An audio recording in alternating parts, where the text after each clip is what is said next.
Good morning, everybody, if everybody can hear me. What we'd like to do is to bring the CEOs of the major players in Indonesia into a forum to discuss some of the challenging issues that arise as a result of both achieving targets that are clearly key to the Indonesian economy, as well as, of course, progressing to net zero. The scale of the challenge is significant. So 88.8% of the energy needs of Indonesia is actually provided by oil and gas, and that, of course, funds the backbone, as the finance minister said yesterday, of the economy. And then, of course, you have 11.2% from renewable energy. So you have this interesting dilemma, and I'm going to ask a group of colleagues to come up and join me in just a second. And you could ask the question, is there a conflict between two objectives? One is 1 million barrels of oil per day and 12 billion cubic feet of gas. And the second one is transitioning and achieving the targets that have been set by the government of Indonesia. So one thing is very clear, and I hate to admit it, but I've actually been in the oil and gas industry 40 years, which probably tells you something, which is that our industry is very good at rising to the challenge. And we've done it on many occasions, and this is an occasion where that challenge is very, very steep. But it is deliverable with technology skills and a huge amount of partnership and collaboration. So I'm delighted to invite a number of distinguished panel members, and we're going to explore the opportunities, the challenges, and I also think the real synergies between these two sessions. So if I can ask the team to come up, and let me introduce them as they walk up. So, Fatayani Abduran, who is the Vice Chairman of SKK Migas.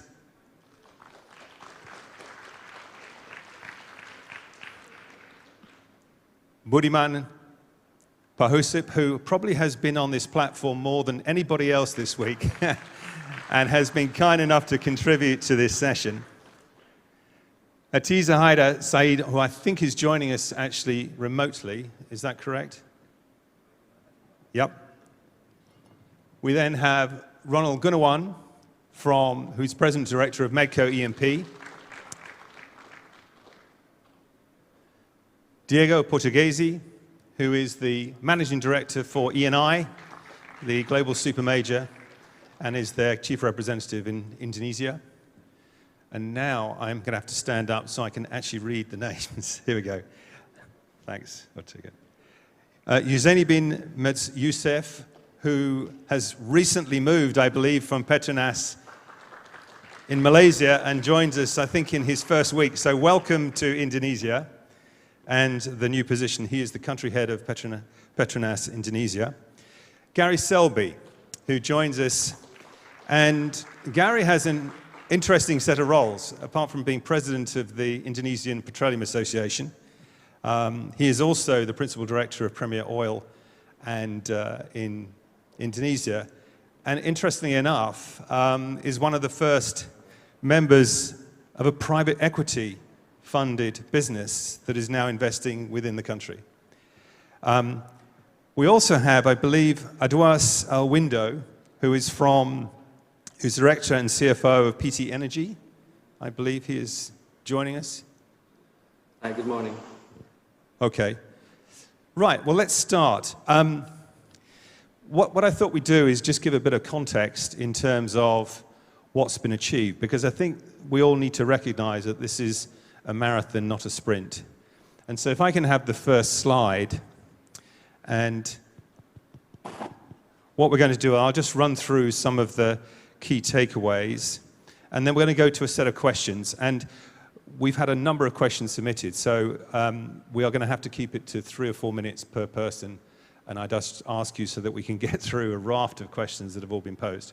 So the first thing I think to draw on is the lessons of the last 2 days. And when you look at the accomplishments in terms of agreements, it is pretty impressive.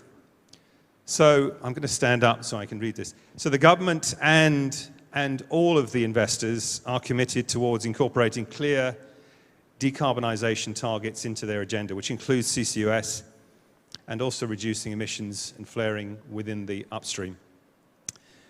I think it's also been recognized that, of course, there's this huge opportunity for Indonesia in detail because of the opportunity for carbon offsets and what that brings.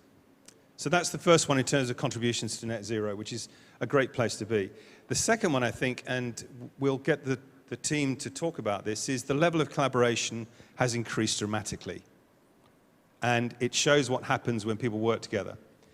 So that collaboration is between ministries, between governments, private and public entities, and it's driving the agenda forward, and that's great. And there's also been a step change in the way that business is being done, which is phenomenal. From an investment perspective, a lot of work is going on at the moment, and we heard from the MP from government yesterday about the traction around the new bill that will come through and hopefully further improve the investment potential of the country. And then the big challenge, of course, is the production targets. And I think if we can go to the next slide.